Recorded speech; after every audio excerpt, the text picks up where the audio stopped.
outfield this weekend. Yikes! That's how we got into a one-off playoff game. That's how I get hurt, not an athlete. We'll get to that in a second. We're going to start with the emerging news of the day from the NFL, and it's from Jacksonville. His conduct last weekend was inexcusable. Now he must regain our trust and respect. That's Jaguars owner Shad Khan, and he's talking about his head coach, Urban Meyer. Meanwhile, Michael Lombardi citing two Jacksonville sources saying that there were many closed-doors meetings over the last 2 days, and none of them were about the upcoming game against the Titans. And there was a report from Mike Silver quoting an unnamed Jags player saying he has zero credibility in the stadium, and I don't know how he's going to function.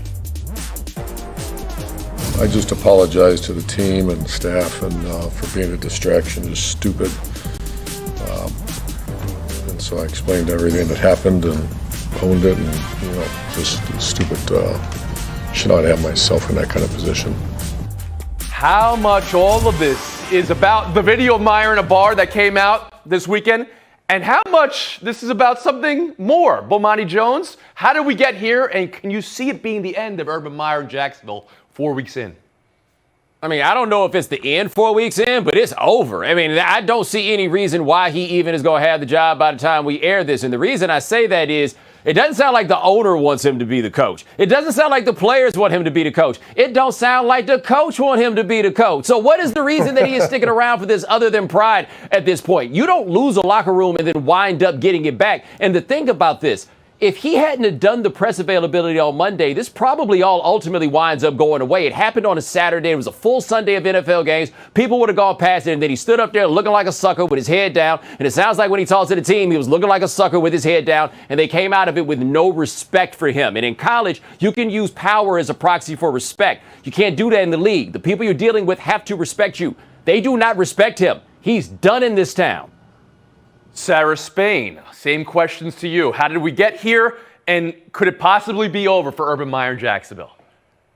Yeah, I don't think he earns back that respect. And to Bomani's point, maybe with college players, you could BS them about what they saw with their own eyes. But to walk in there and try to convince them it was just a random girl and, you can get caught up in this. Then to throw Trevor Lawrence under the bus during his mea culpa presser and somehow involving a star rookie quarterback and making him implicit in it is unnecessary. And none of this happens in a vacuum. A lot of people are saying this is not worth losing a job over. This quote-unquote moral clause does not get put into place unless you're losing. Otherwise, you can do whatever you want as long as you bring the W's. But the problem is this is a pattern of behavior. And when you're only 4 weeks into the season, but you've already got the Tebow thing, trying to hire Chris Doyle, the unnecessary unvaccinated remarks that everybody said, that's the quiet part, don't say it out loud. Plus this, you're just wondering what's next. This is clearly someone who doesn't know how to carry himself as the face of the franchise, has lost the trust and respect of the owner and the players, and doesn't seem like he wants to be there either. So whether it's now or a couple of weeks from now, Bomani's right, it's over. Tim Kalisha, how much of this is about the video that came out this weekend? How much is this about everything else? And do you believe it's over for Urban Meyer? Tony, I just want to apologize to the panel. I said Urban was going to be a good head coach. It was stupid. Now I'm a distraction. But the reason I said that is because I talked to Jimmy Johnson this summer, who had him out on his boat, and he said Urban's going to be fine. He gets it. He doesn't seem to get anything. And one thing he has never gotten, even you go back to his big problem at Ohio State, and we could discuss how he initially handled his wide receivers coach, how that was. But once he got to the press conference stage, that's when it all falls apart. And as Bomani said, once he got up in front of that microphone and once he talked to his team about it, that's when the story starts looking ridiculous to people and you start shaking your head. And so, I think he's going to make it through the season and he's going to win some games. But, yeah, I question who, if anybody, wants him. Oh, you do? Okay. Just to put a fine point on it, speaking of spousal abuse allegations of a position coach when he was at Ohio State, right, and how he did not report that or how he avoided it completely. He called it a blind spot, I believe. Clinton Yates, I'll bring you in here. This video of himself at a bar over the weekend, in a long week because they played the short game. They played Thursday night. So this is not that. What do you think this is and how did we get here?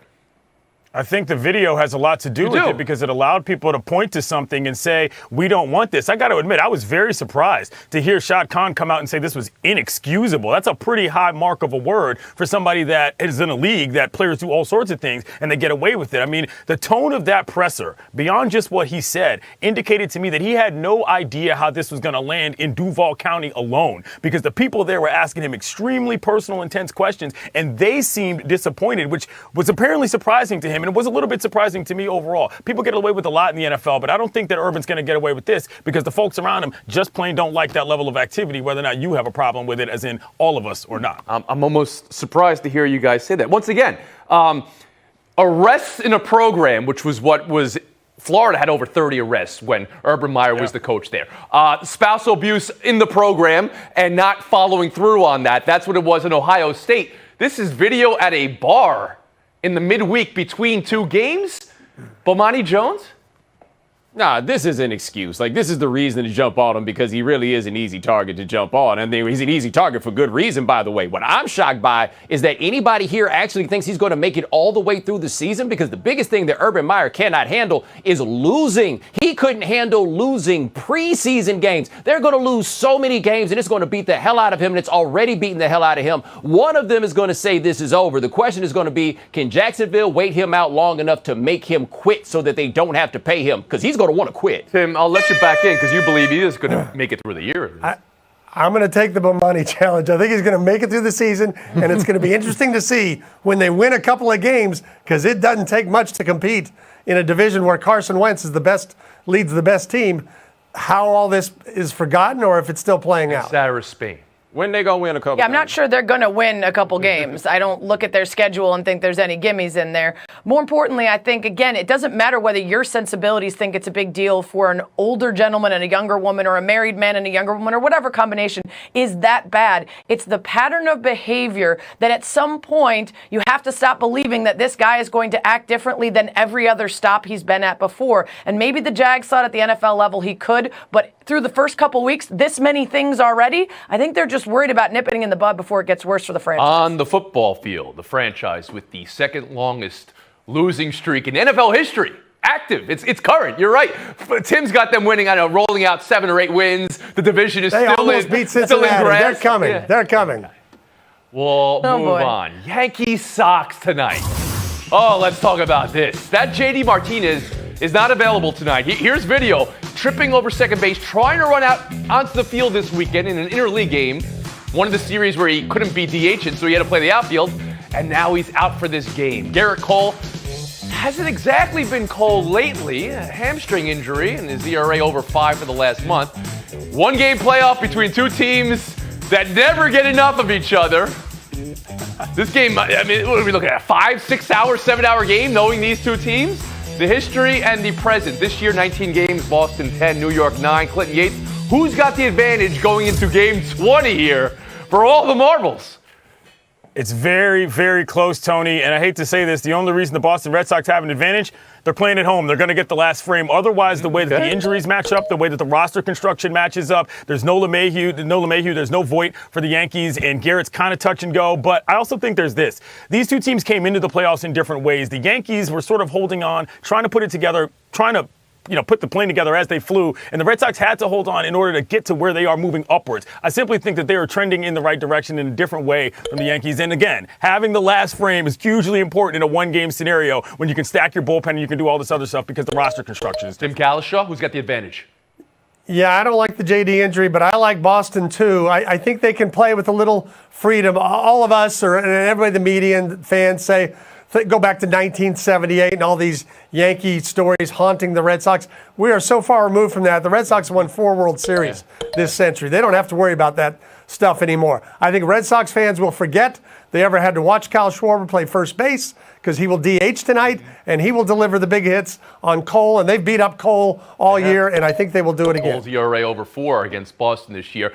You say everybody remembers 1978. I don't believe one member of this panel remembers 1978. In general, they remember hearing about Sarah it. Spain, how about you?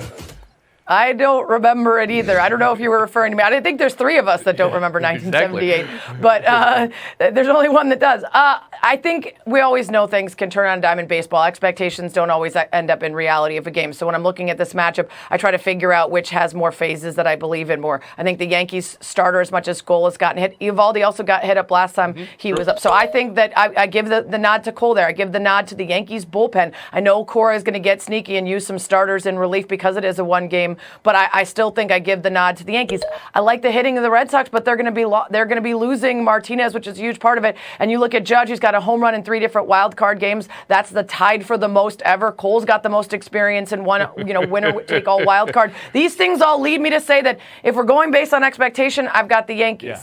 Tied for the most ever home runs in wild card games. Babe Ruth and Mickey Mantle just could not get it done. They couldn't do it. They were not clutch in the wild card game. We know this. And Bomani Jones. Man, we don't do no more guessing than we do when we trying to say who's going to win one individual No, who's got the advantage? That's the question. Hold on a second. Who's got the advantage? Who's got the advantage? So the Yankees, they are the ones that have better pitching. The Red Sox are the ones that have the better lineup. So we're trying to say which one are we going with? And I generally, in postseason baseball, and maybe this is just a hard life of being an Atlanta Braves fan, go with the guy who throws the hardest. Because when your guy doesn't throw as hard as the other guy, you tend to feel like you're going to lose. Garrett Cole throws hard, and the guy way over 200 strikeouts this year. That's the one I would lean on in spite of the fact Eovaldi. I mean, Eovaldi's one of the hardest throwers in the game as well. Yeah, one of. I said the other one throws harder. That's what I said. We guessing, man. I told you we was Maybe we can get a locomotive and have it race the two balls. Okay. The only way we would know. From Houston, though. That's cool. All right. With that, we're taking a break. Buy or sell next coming up.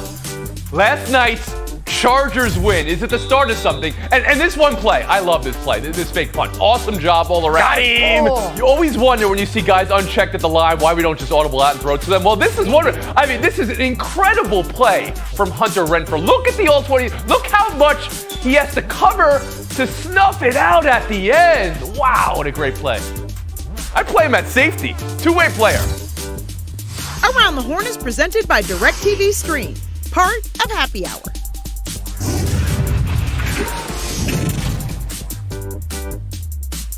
In Major League Baseball, Eovaldi is 5th, so you get your points back. There you go, Bomani Jones. We'll get to some Monday night, maybe the number one young QB you build around. Tim, what did the Chargers prove last night? Could they be the best team in the very good AFC West?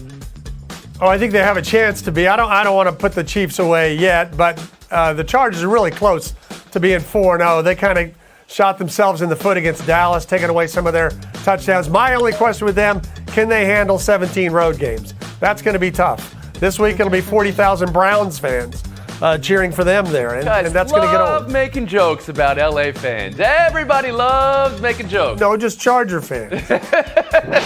Sarah Spade?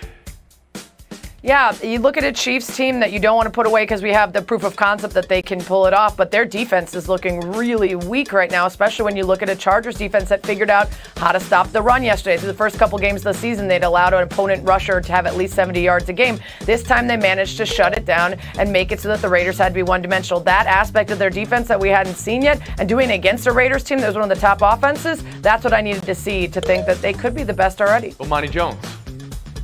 We are asking if somebody proves something after 4 games in an NFL season, right? Our standard is a little bit tricky. I don't think they proved anything other than they could be the Raiders, a team that probably had some things to come in to prove in this game themselves. We don't know nothing, man. Clinton Yates.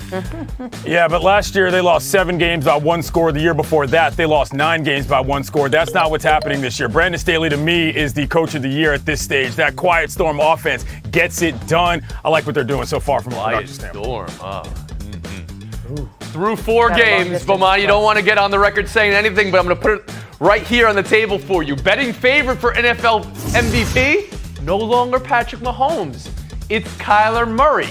I know you say we don't know anything, man, Bomani, but is it possible you're willing to say the MVP goes through Kyler Murray? No, it's not going through him. It's going to go through Patrick Mahomes because he's Patrick Mahomes. That being said, Murray's averaging 9.5 yards per passing attempt so far this year. Like, if that keeps up through the entire year, you're talking about an all-time great type of passing season, like a Peyton Manning 2004 type of thing. If he plays like that, he will win. Clinton Yates. It's also about the efficiency, man. The way Kingsbury's got that offense moving, they are hard to stop, never mind fun to watch. They dismantled the Rams, who got out-coached as well. I mean, I think that it's obvious. They're the only undefeated team right now. He's clearly the leader. Tim, are you willing to say MVP goes through Kyler Murray? I believe at this point it does, although again, 13 games to go. He does lead in completion percentage. He does have the best offensive mind in the league guiding him. Oh, is that right? Plus he's got 4 receivers. Yes, that is right. Yes, I didn't say best head coach. And Sarah Spain. Now hearing Kyler Murray is past Patrick Mahomes is the betting favorite. Do you believe the MVP goes through him?